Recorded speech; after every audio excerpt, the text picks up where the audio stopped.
বাংলা আবাস যোজনাকে কেন্দ্র করে খুবই গুরুত্বপূর্ণ একটা খবর চলে এসেছে।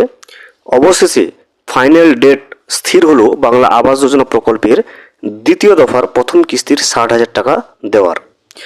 অবশেষে 28শে জানুয়ারি কিন্তু সিঙ্গুর থেকে মুখ্যমন্ত্রী মমতা বন্দ্যোপাধ্যায় বাংলা আবাস যোজনা প্রকল্পের দ্বিতীয় দফার প্রথম কিস্তির 60,000 টাকা ছাড়তে চলেছে। প্রথম কিস্তির 60,000 টাকা টোটাল কতজন পেতে চলছে, কারা কারা এই টাকা পাবে, কারা পাবে না, কোন লিস্টে নাম থাকলে পাবেন, কী কী সমস্যা থাকলে প্রথম লিস্টে নাম থাকা অবস্থায়ও আপনি টাকাটা পাবেন না, সেই সম্পর্কিত সমস্ত বিষয়টা কিন্তু আমরা আজকের এই ভিডিওতে বিস্তারিতভাবে জেনে নেওয়ার চেষ্টা করব। ভিডিওটি বিস্তারিতভাবে দেখে নেওয়ার আগে ছোট্ট একটা অনুরোধ, যদি চ্যানেলে নতুন হয়ে থাকেন অবশ্যই চ্যানেলটা সাবস্ক্রাইব করে রাখবেন এবং নোটিফিকেশনটা অল করে রাখবেন এই ধরনের সমস্ত আপডেট সবার আগে পাওয়ার জন্য। চলুন আজকের আপডেটটা আমরা বিস্তারিতভাবে দেখে নিই।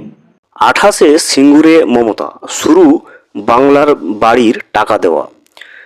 তার রাজনৈতিক আন্দোলনের মাটি সিন্দুর থেকে বাংলার বাড়ি প্রকল্পের দ্বিতীয় কিস্তির টাকা 16 লক্ষ উপভোক্তার হাতে তুলে দেবেন মুখ্যমন্ত্রী মমতা বন্দ্যোপাধ্যায়। আগামী 28শে জানুয়ারি তিনি যাচ্ছেন সিঙ্গুরে। আরও নানান প্রকল্পের ওই দিন উদ্বোধন ও শিলান্যাস করার কথা রয়েছে তার। বিধানসভা নির্বাচনের প্রস্তুতির মধ্যে গত রবিবার সিঙ্গুরে এসেছিলেন প্রধানমন্ত্রী নরেন্দ্র মোদী।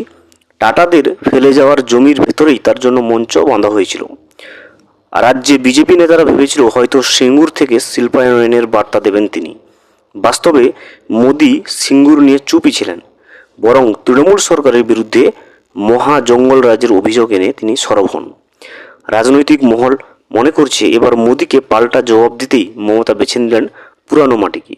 পাশাপাশি একদিকে উন্নয়ন, অন্যদিকে কেন্দ্রীয় সরকারের বঞ্চনার বিরুদ্ধে সরব হবেন তিনি। 100 দিনের কাজের মতোই বাংলার বাড়ির টাকা কেন্দ্র না দেওয়ায় মুখ্যমন্ত্রী সিদ্ধান্ত নিয়েছিলেন 28 লক্ষ বাড়ির কিস্তির টাকা কিন্তু দেবে এই রাজ্যই। 12 লক্ষ মানুষকে ইতিমধ্যে কিস্তির টাকা দিয়ে দেওয়া হয়েছে, এবার দেওয়া হবে 16 লক্ষ উপভোক্তাকে। কথা দিলে তিনি যে কথা রাখেন সে কথাই কিন্তু বুঝিয়ে দেবেন তৃণমূল নেত্রী। সিঙ্গুর তার লড়াইয়ের মাটি, আন্দোলনের মাটি। এই সিঙ্গুরেই জোর করে 3 ফসলি কৃষি জমি কেড়ে নেওয়ার বিরুদ্ধে ধর্মতলায় 26 দিন অনশন করেছিলেন। পরে সিঙ্গুরে কারখানার জমির পাশে 16 দিন ধর্ণা দেন। মমতার দাবি ছিল কৃষি শিল্প দুই হোক, অনিচ্ছুক কৃষকদের জমি ফিরিয়ে দেওয়া হোক। কিন্তু রাজভবনে তৎকালীন রাজ্যপাল গোপাল কৃষ্ণ গান্ধীর মধ্যস্থতায় বৈঠকের পরও মমতার দাবি মানতে বুদ্ধদেব ভট্টাচার্যরা রাজি না হওয়ায় পরিস্থিতি জটিল হয়। টাটারা চলে যায়। পরে সুপ্রিম কোর্টের রায়ে অনিচ্ছুক কৃষকদের জমি ফিরিয়ে দেন মমতা।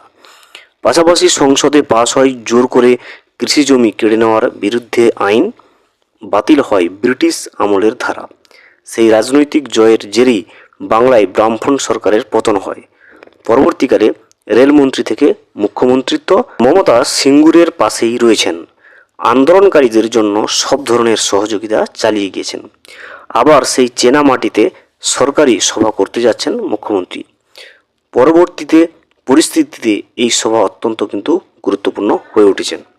দেখতে পেলেন 28শে জানুয়ারি মুখ্যমন্ত্রী মমতা বন্দ্যোপাধ্যায় সিঙ্গুরে যাচ্ছেন এবং সেখান থেকেই 28শে জানুয়ারিতে কিন্তু সিঙ্গুর থেকে মুখ্যমন্ত্রী মমতা বন্দ্যোপাধ্যায় বাংলা আবাস যোজনা প্রকল্পের দ্বিতীয় দফার প্রথম কিস্তির 60,000 টাকা প্রত্যেকটা উপভোক্তাদের ব্যাংকের অ্যাকাউন্টে কিন্তু ঢোকাতে শুরু করবে।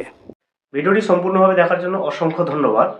এখনও পর্যন্ত যদি চ্যানেলে নতুন হয়ে থাকেন এবং সাবস্ক্রাইব না করে থাকেন, অনুগ্রহ করে চ্যানেলটা সাবস্ক্রাইব করে পাশে থাকবেন।